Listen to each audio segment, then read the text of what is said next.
Hello, all of my friends in Pooler, Georgia. I am so excited about this premiere at the Mighty 8th Air Force of the Pooler Excursions, parts 1 and 2.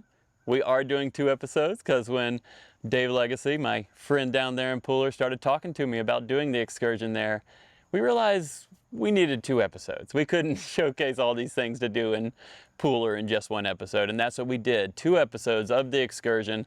They're actually airing right now. I had a friend down at a restaurant and near the Battery, and she just sent me a text with a picture showing the Pooler excursion part 1 playing at that restaurant. And this is a great premiere, a great event you all are doing there in Pooler. I wish I could be there. I am on vacation with the family starting tomorrow, but I really wish I could be there with you to experience this event.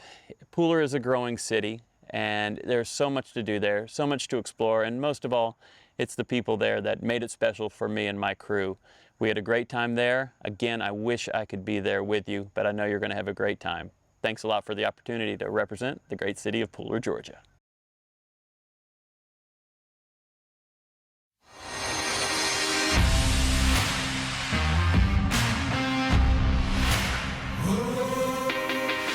This week, we continue our 2-part exploration of the growing southeast city of Pooler, Georgia. A destination where the population is growing, business is booming, and it boasts endless options of places to eat, play, and stay for this excursion exploration. Let's get started.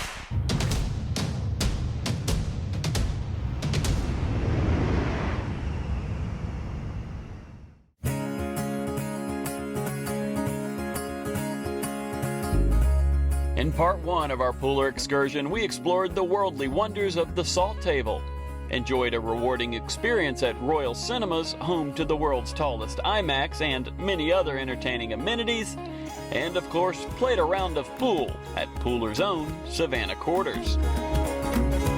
This week we explore a few more amenities of Savannah Quarters, cook up a little low country boil with Carol from the Salt Table, and explore one of the nation's most impressive museums. But first, let's take a little tour of Pooler with Pooler's own Courtney Rollins. Pooler is very, very easy to market. We're in a prime location. You come down 16, you come down 95. You can stay in Pooler at any of our fine hotels and take a day trip if you want to. It's an hour and a half to Charleston, go down to Brunswick. You can even continue 16 east into Savannah. We're just so convenient. It makes staying here a very easy choice. Let's talk about Pooler retail. We have the Salt Table. We have Top Ammo.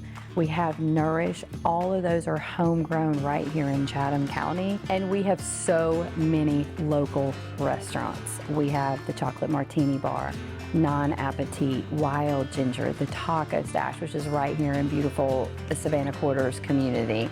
Noble Roots is a brand new wine bar that we have. And so many more things are coming. That's the great thing, is there's just so many fun things to do here. Home base for our Pooler excursion is the Best Western Premier, a perfect central location for everything we plan to explore.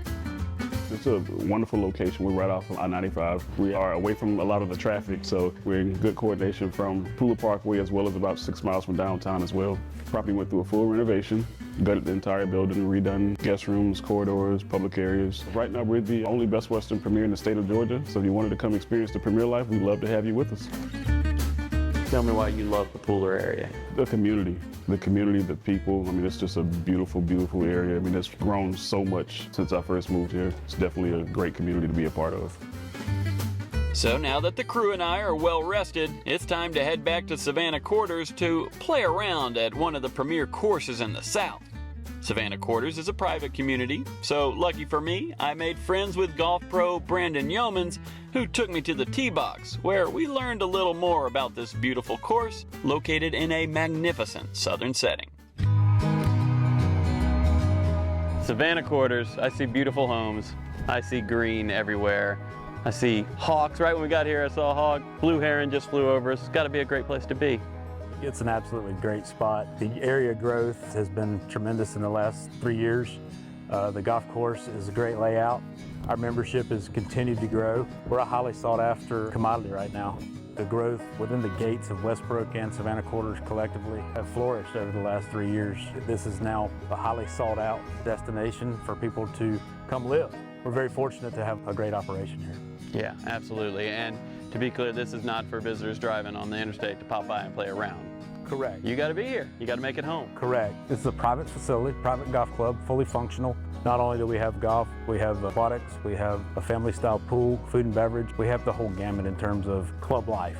It is not open to the public. If you've got a friend that's a member, you're welcome to come out as a guest. There we go. That's why you're my friend today. And we actually encourage that. Been kind of like a day in Ireland out here, except the weather's a little warmer. The wind is blowing. It is. Tell me about the hole we're on right now. This is one of your favorites. It is. This would be deemed our signature hole. Hole number 15 at Savannah Quarters. It's 130 yards from this tee box. It can stretch maybe 15 yards longer. Island green, very similar to some other courses that you see the tour play, one being TPC. It's a little bit similar to that. I played that one. Yeah, so the key here is the wind just circles. So when we got here, the wind was directly at our back. Now it's clocked around. In a matter of 15 or 20 minutes, it's dead in our face. Just a great hole. You can hit a great shot and be rewarded with a birdie. You can hit a couple of bad shots and ruin your day and round right here at one time. I like it. Well, on the Excursion, we always have challenges. Right. And I always make the mistake of challenging the golf pro, and I might do it again. Might do it again. But it's an island green. I think the challenge might be obvious. It is. Let's try to hit the green. Okay, how many tries? You get 2 shots. Okay, see, I brought a Callaway ball, and I Right. brought a practice ball. Okay. We won't tell anybody about the practice. Right, because I think I know where that one's going. Oh no. That's, It's in play. thank you. Dry. That looks so much better than mine. That is, that's on. Perfect. On the green, like right in the middle. Not your first rodeo. Yep. I'm gonna hit again though, I have a second ball. Well, it looked a little better, just pushing it. You're not afraid to hit into the wind. 2 for 2, right in the middle. Right next to the other one. Well, that went really well for you. Well, I've done it a time or two. Yeah, well, see, the wind was blowing harder. I was like, oh, he's gonna wait. And like, no, you went for it. Yeah. You just gave it a little extra, and both your shots ended up almost the exact same spot. You know, I hit 2 decent shots. You hit 1 good shot, and the wind just kept taking it to the right over there. That's the beauty of this golf hole. Oh, good, I can blame the wind. You can blame the wind. Blame the elements. When we return, we journey from Savannah Quarters to the Museum of the Mighty 8th Air Force, a must-see when visiting this part of the country.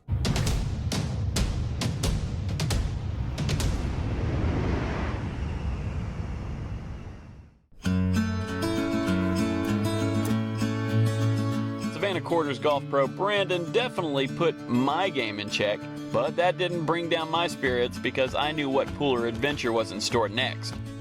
Being a history buff, this was a highly anticipated experience. Behold, the National Museum of the Mighty 8th Air Force.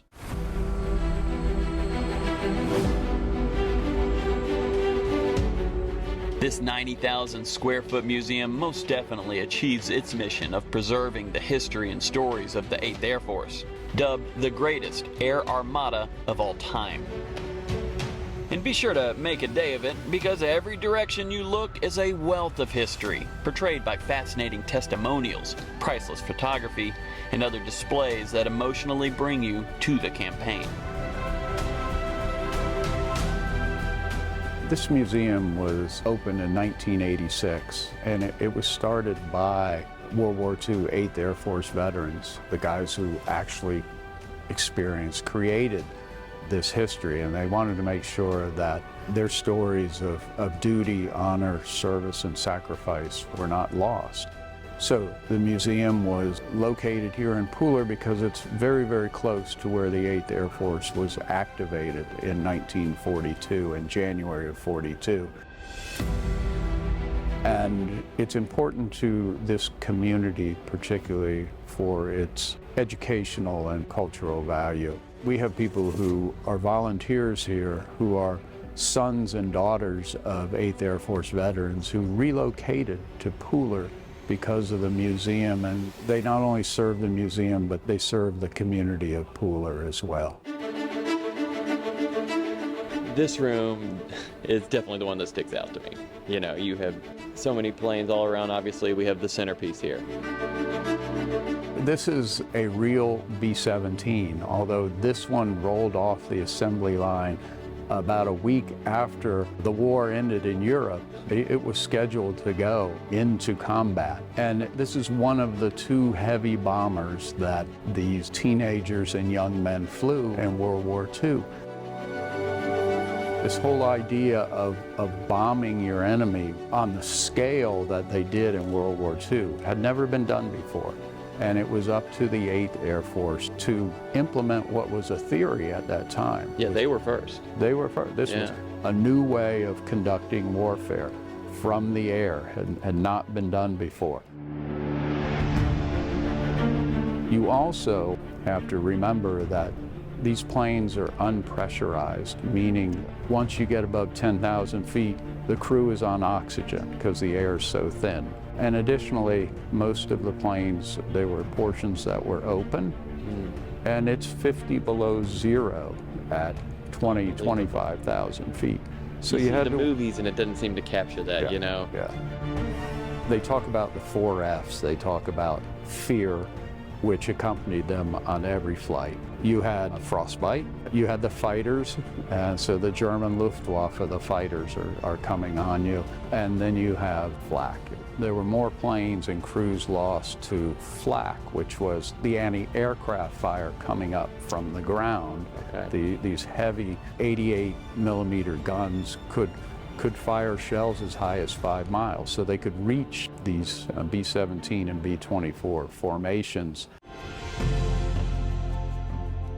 And so with an artifact like this, we can tell those stories. These boys and young men who were taking the war to Germany over occupied Europe like it had never been done before.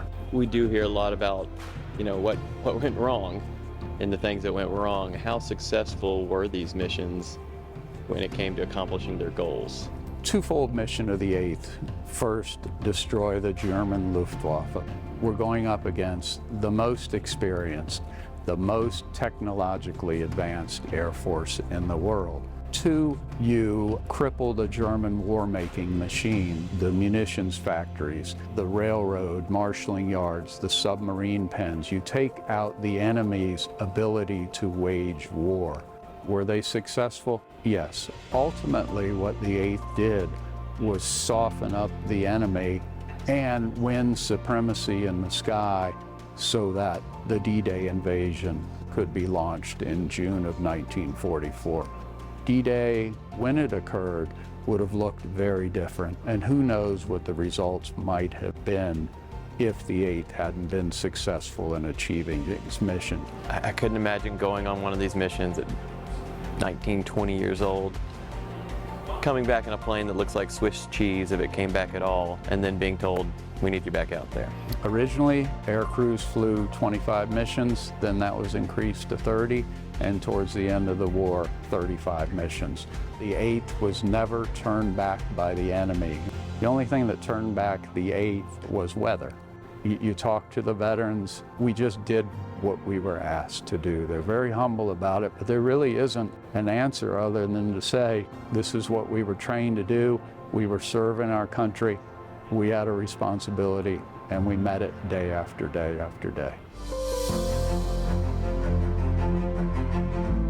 Every single World War II veteran I've ever met has always said, I'm not the hero, those who didn't come home were the hero. So the men of the 8th who returned home after World War II really wanted to make sure that the 26,000 members of the 8th who gave their lives during World War II were honored and remembered, and so they worked for 20-odd years to build and create this museum to tell their story and to honor those true heroes who gave their lives so that we can have the freedom that we enjoy today. In the education department, we say we'll tour anyone from 3 to 103 plus, and so we tailor our tour to the group that we are talking to, whether it's a veteran group, 5th graders, 8th graders, so that everybody gets something out of it and learns a little piece of history here at the Mighty 8th. At the Mighty 8th Museum, we are really committed to telling the stories of the men who carried out these missions. The human side, the human story. I think this museum does such a good job. You know, you have the actual plane, but you have the pictures, but then you have immersive experience, so you can, in a way, get an idea of what they were going through in the actual audio of things that were going on. We have those first-person accounts that allow you to engage with those who were making the history. Can we recreate those emotions? No. But we can cause you to stop and pause and contemplate why these young boys and how these young boys mustered up the courage day after day. Those are the lessons that we want to project to the visitor, thinking about, what would I have done? What would my role have been? Would I have been able to muster the courage? Would I have answered the call to service? When we return, we discover a few treasures in the archives of the Museum of the Mighty Eighth and prepare for a rewarding low-country feast with the Salt Table's own Carol Legasse.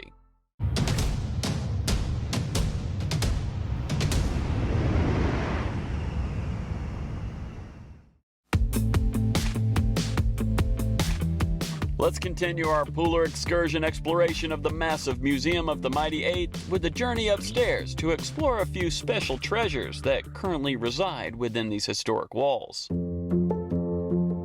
There's an American prisoner of war food parcel box on display downstairs, but I thought this was interesting because cardboard is not easily preserved.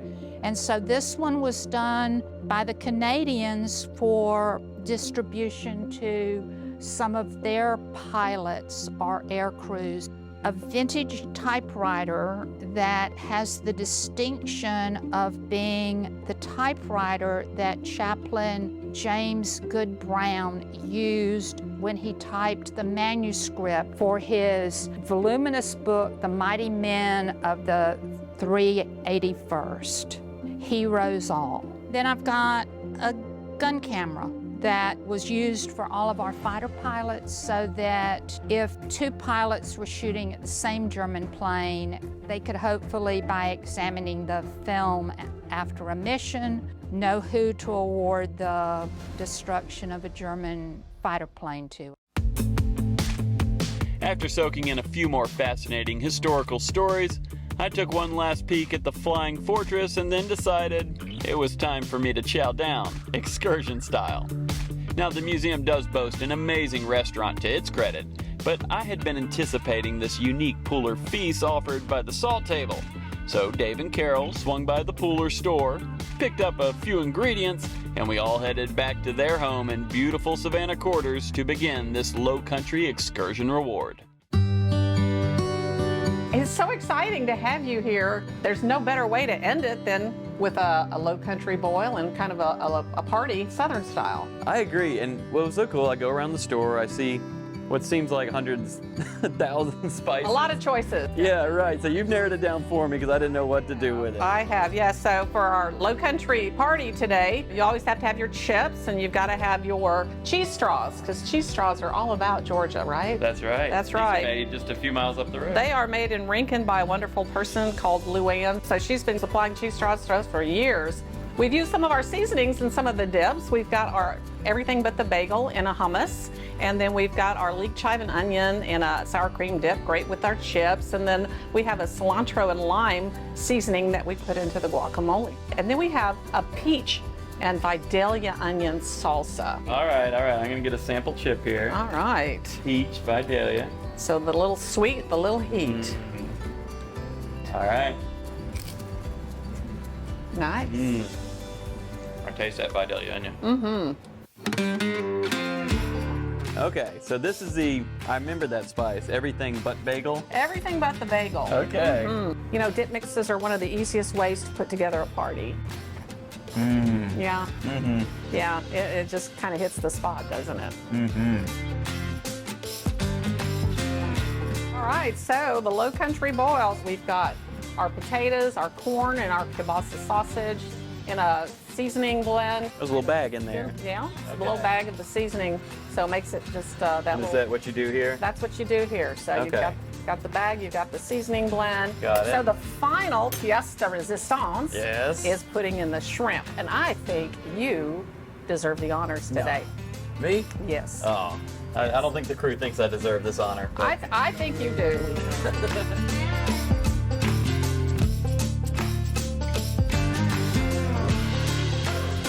Woohoo! Look at that. Yeah. Oh, they're already cooking. They are cooking.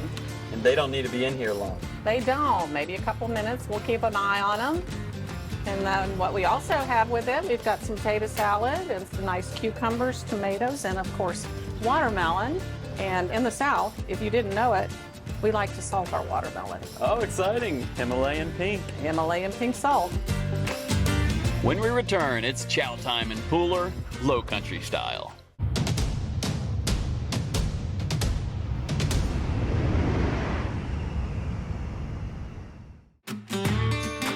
Golfing in Savannah Quarters? Check. Exploring the wonders of the Museum of the Mighty 8th Air Force? Check. Learn a few pro tips on cooking low country boil from the recipe master of the salt table? Check. All that's left now is the backyard feast. Carol, Dave, thank you so much for having me to your home to enjoy your wonderful spices that we got at the salt table, and then the low country boil. I wish I could enjoy this with y'all, but unfortunately when I played some of your golf holes, I couldn't hit the island green. Oh. I lost the challenge, so that means, guys, y'all get to eat. Y'all get to eat this low country boil with the salt table. Too bad. I'll find y'all later. We'll, Yeah. maybe I'll get some watermelon. Wait, that's not part of the deal. All right, guys, look at this. So, poor David. We feel bad for him, but not that bad, right? No. So the crew enjoyed my feast, but that's just how the show goes. The good news is that we all had an amazing mix of good times, great food, and extraordinary experiences during our two-part Pooler excursion. That's all for now. I'm David Zelski. See you next time.